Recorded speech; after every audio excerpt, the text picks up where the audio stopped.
Nakaranas ng malakas na ulan ng ilang lugar sa Luzon at Mindanao kahapon, bunsod ng low pressure area at habagat. Nagdulot ito ng baha sa ilang lugar. Narito ang unang balita.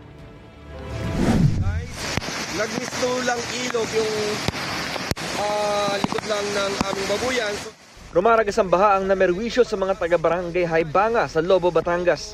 Sa kasagsagan niya ng buhos ng ulan, ayon kay Yus Cooper Manny de Guzman Abdon, hindi madaanan ang ilang kalsada roon dahil sa baha. Naranasan din ang masamang panahon sa Santa Elena, Camarines Norte. Binaha ang barangay Rizal. Pahirapan ang biyahe ng mga motorista dahil sa bahang kalsada. Binaha rin ang Purok 3 Tiwi sa bayan ng Kapalonga ayon kay Yus Cooper Ginalyn Fernandez. Sa Dingalan, Aurora naman, ilang kalsada ang hindi madaanan dahil sa landslide dulot ng masamang panahon. Kabilang sa mga apektado ang Sapio Road sa barangay Butas na Bato, kung saan humambalang ang mga gumuhong putik at bato mula sa bundok.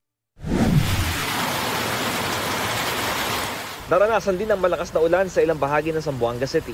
Binaha ang ilang lugar kabilang ang barangay San Jose Gusu kung saan abot tuhod ng tubig.